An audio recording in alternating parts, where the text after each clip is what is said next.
Through this video, you will learn how to start using the Alpha MI USV for underwater topographic surveys after receiving it. Here is Alpha MI USV. This is the millimeter wave obstacle avoidance radar. On both sides here are navigation lights, red on the left and green on the right according to maritime standards, allowing observation of the vessel's orientation from a distance. And this is the camera, used to check for obstacles ahead of the USV. Power switch. This is the directional antenna, which determines the orientation of the USV. This is the hatch cover. You can open the hatch by rotating the handle to install the battery in the cabin. This is the positioning antenna. These three are antenna ports for antenna installation. The left and right sides are the antennas for the remote control to communicate with the USV. And the middle one is the RTK radio antenna. These are the propellers on both sides of the USV. In the middle is the tailboard. You can push it to the left first and then put it down to open the tailboard. Push it to the left and then lift it up to retract the tailboard. The MI USV is equipped with 3 antennas, one of which is a short antenna installed on the middle for RTK radio communication. And the other 2 long antennas installed on 2 sides are for the communication between USV and remote control. This is the hatch cover of MI. First, you need to rotate the handle to open the hatch cover. It should be noted that the battery pad in the cabin has for positioning slots on the left and right, and to positioning slots in the front and back. Insert the battery into the positioning slots at the rear first, then install the battery, and here battery locked. Then try to move the battery left and right. If the battery does not shake, it means that the battery installed successfully. We can find this interface behind the cabin and connect it to the battery interface. Please pay attention to the direction of connection.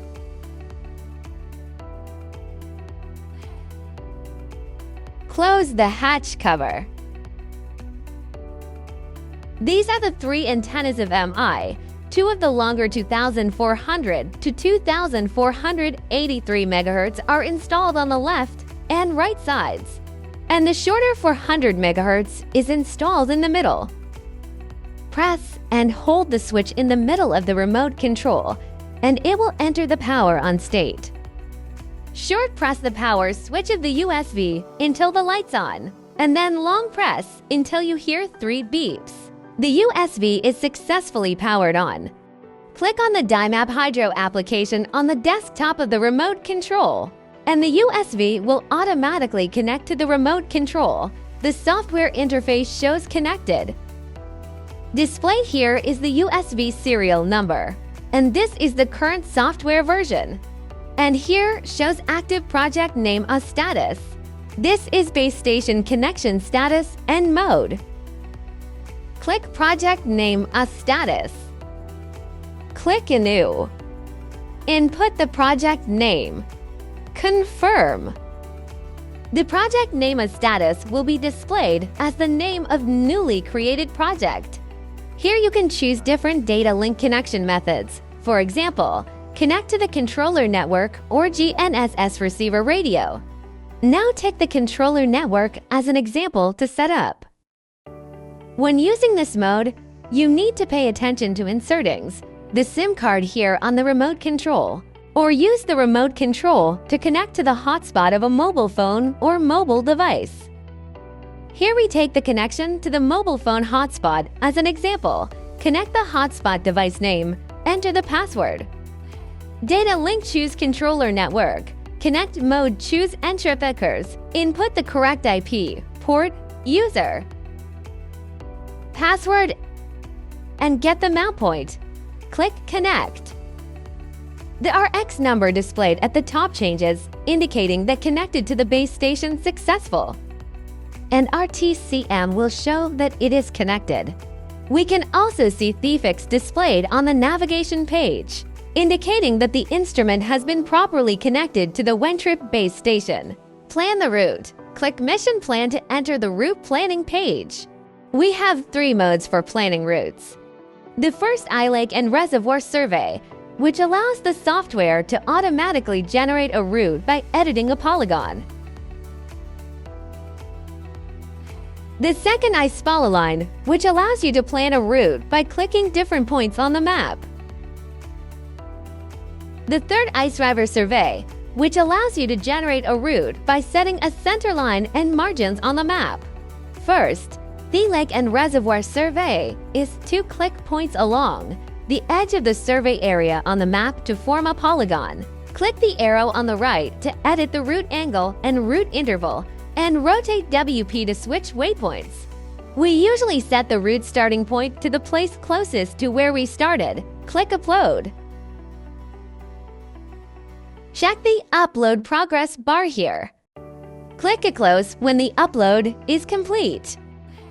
Click a Close if the pop-up window appears. The route will be automatically generated and displayed on the page.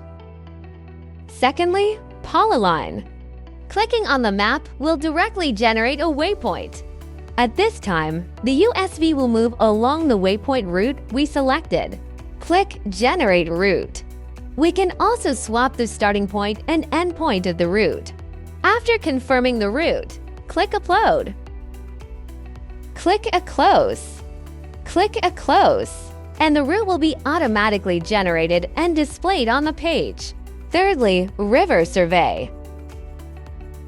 Click 2 points on the map to set a center line, and then click a Generate Route. You can adjust the width on left and right of the center line to generate the route of the river section. Click Upload. Click a Close. Click a Close, and the route will be automatically generated and displayed on the page. This is the page for regular route execution. Click Survey Start to jump to the route execution page. Click the Alpha logo to return to the main page. This button is to switch the working mode. You can choose Manual Mode, Loiter Mode, Mission Mode, RTL Mode, Smart RTL Mode, Guided Mode. Here displays sonar data, set seawater of fresh water, temperature 25 degrees Celsius. Here 1 means that 1 data has been recorded. 0.00 and 0.5 jumps represent the current water depth. We can click this icon to set parameters of Echo Sounder. This area shows the status of the satellite: fixed, floating, single, PPP, number of satellites, current data link. Click this icon to enter the base station settings. Here displays the USV status, speed, and distance. And here displays the current battery status.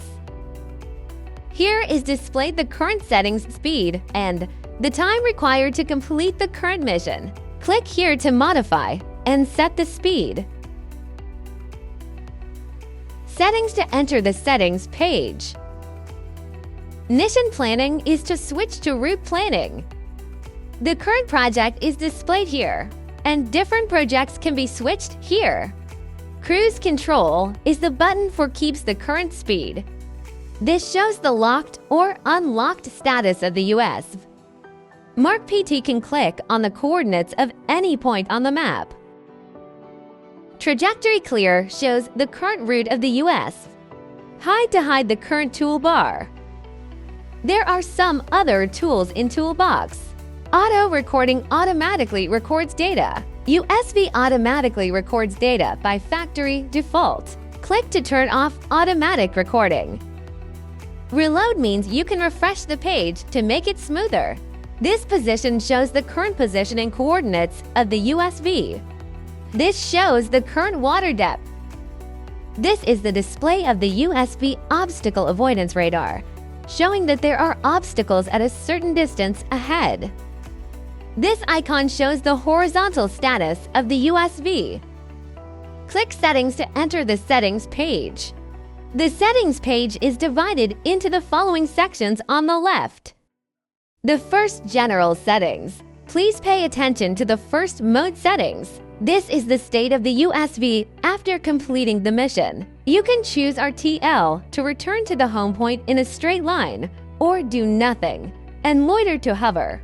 Controller Settings is to set the functions of the 4 keys A, B, C, D of the remote control. The factory default settings button is RTL mode.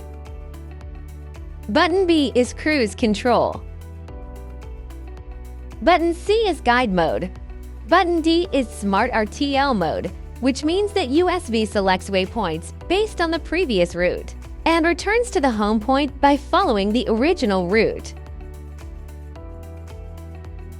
This is the speed setting. And here is the unit settings. You can set different units. After settings, you need to restart the software. This is the system settings, including the selection of system language, maps, and map types. Survey settings.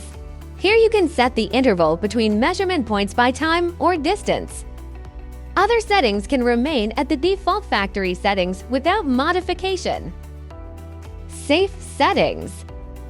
Here we can turn on and off the obstacle avoidance enabled. Select or unselect the shoal, reverse enable. Turn on and off the shoal, reverse enabled at manual. Please kindly note that the low battery return to home setting, we trigger the return at a low voltage of 20.8 volts by default. It should be noted that the low voltage return can only be triggered once. If the return is interrupted, then the low battery return to home will not be triggered again. In addition, if far away from the home point, please modify the settings accordingly to reserve enough voltage for return. Here is the settings for communication lost return to home. The first is to return when the remote control joystick cannot control the USV, and the second is to return when the software communication lost. Normally, we enable when RC communication lost return to home and disable when software communication lost return to home. Depth sensor settings. Here you can modify the settings according to the measurement environment. Coordinating system. You can set the coordinate system parameters here. Device activation. For the device to activate. Now let's prepare the USV before launching it. After power on the USV, connecting the antenna, and completing the normal connection and settings of the remote controller, open the tailboard. Before launching the USV, make sure it is unlocked and in manual mode. Move the joysticks forward, backward, left, and right. Meanwhile, put our hands behind the left and right propellers to feel whether the airflow was consistent with the joystick control direction. After testing whether the propellers are working properly, please adjust the USV to the locked mode to avoid accidents. Before launching the USV, we need to make sure it is locked and in manual mode.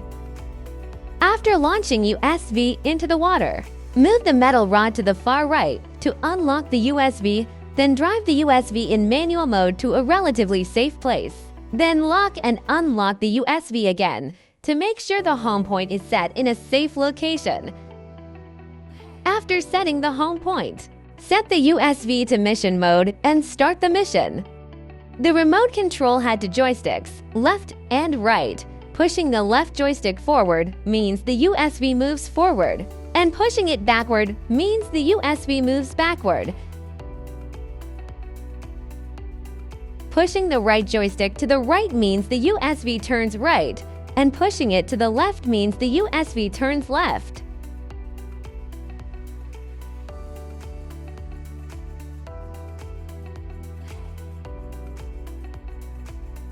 According to the default settings, the USV will return to the home point immediately after completing the mission. You can also change these settings in the software.